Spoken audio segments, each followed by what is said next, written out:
Que normalement on devait être là à la Pâque. Parce que normalement la Sainte Seine se fait à la Pâque. Mais comme toutes les œuvres devaient se réunir, et les autres œuvres sont vraiment très loin d'ici, donc on a voulu que ce moment-là on puisse le faire chaque Pentecôte,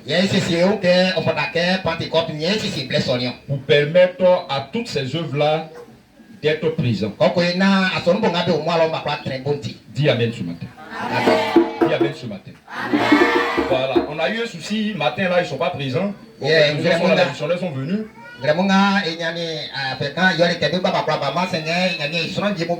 Voilà, il y a eu un problème de véhicule. Le véhicule qui devait les emmener a eu un souci. Donc ils ne sont pas présents, mais les différents missionnaires sont là. Alléluia. Alléluia. Alléluia. Il faut savoir que ce matin tu es venu à un moment spécial. Ce matin, on va ouvrir de grandes pages. On va parler de ce ministère. Pourquoi ce ministère existe? Frère, si tu marches, si tu suis quelqu'un qui n'a pas d'objectif, c'est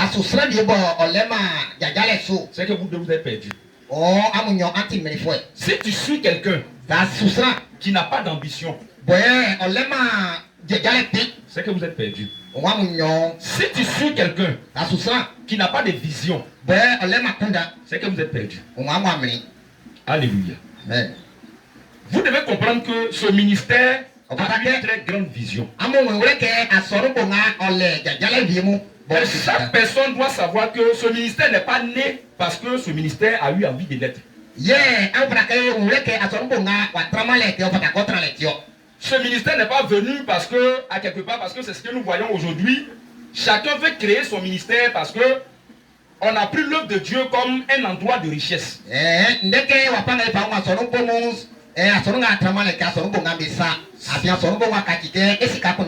Si je crée un ministère, le peuple pourra cotiser pour moi, je vais acheter ma voiture parce qu'aujourd'hui, c'est les fidèles qui cotisent pour les pasteurs pour acheter les voitures. Même l'habillement, c'est le peuple qui le fait. Voilà tout ça là.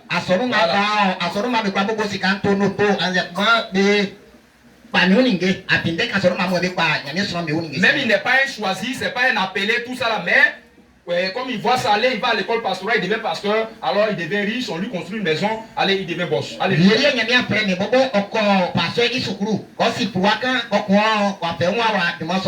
ministère n'est pas né parce qu'on est venu chercher de l'argent. Si Dieu me bénit aujourd'hui, Dieu me donne riche, je vais prendre. Parce que moi aussi, il y a besoin de la richesse. Comme tout le monde ici. Alléluia. Qui aujourd'hui ne veut pas qu'on dit, quand tu vas voir tes parents et puis on dit, ah, ma fille arrive ou bien mon fils arrive. Tu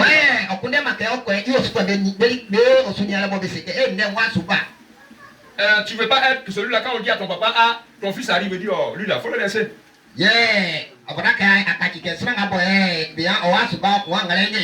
Amen, non. Tu veux être celui-là quand on dit sa fille arrive, le père annonce à tout le monde que ma fille arrive. Pourquoi? Parce que tu as de la valeur. Pourquoi? Parce que tu es bien placé. Alléluia.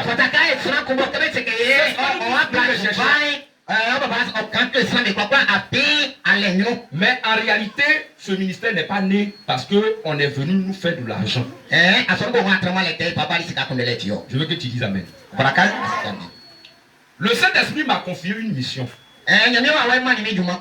Ça fait des années le ministère est né, mais aujourd'hui vous devez le savoir. Je vais vous dire quelque chose. Est-ce qu'en réalité vous savez pourquoi les gens ont plus négligé Jésus?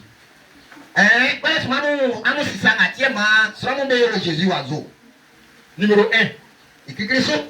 Jésus était un menuisier. Un charpentier, comme son père Joseph. Alors comment est-ce qu'un charpentier peut venir dire aux gens que lui est fils de Dieu? Alléluia. On ne peut pas suivre quelqu'un comme ça. Amen, non. Quelqu'un qui n'arrive pas lui-même à se nourrir. Numéro 2. Jésus était très jeune. Jésus, nous, à notre âge, on n'est plus âgé que Jésus. Moi, je suis dans la quarantaine. La Bible dit que Jésus avait environ 33 ans.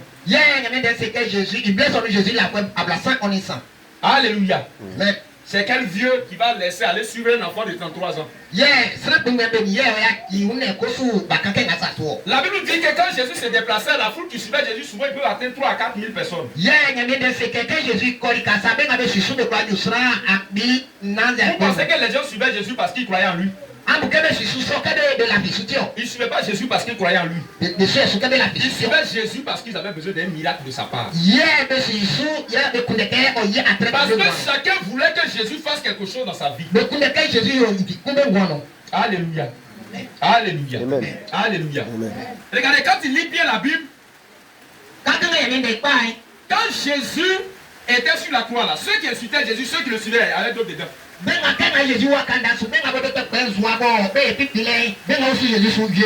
Amen.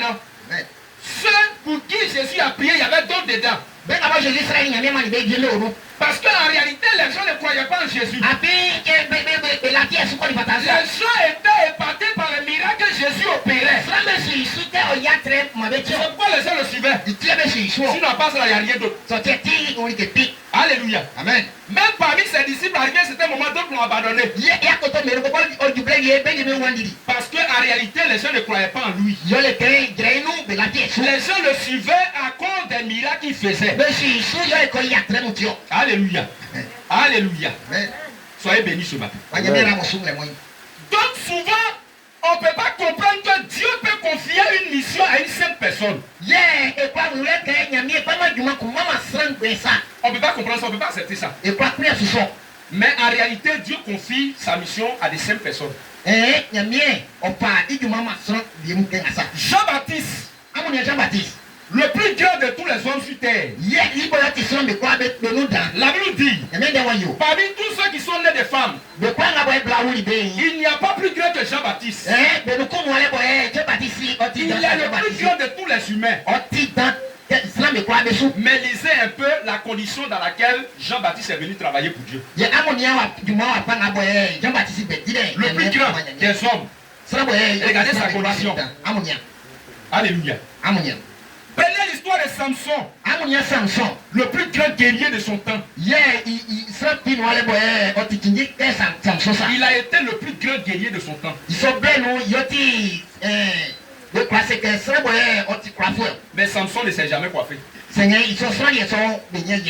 Alléluia. Amen. Aujourd'hui, là, si tu faut laisser cheveux au moins 1 mois, 2 mois, tu vas voir les critiques.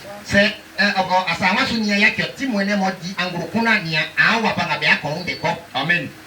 Mais lui, depuis il est né, il n'a jamais coiffé ses cheveux. Alléluia. Ça veut dire que Dieu choisit des gens dans des conditions bizarres. Dis Amen ce matin. Amen. On a une grande mission.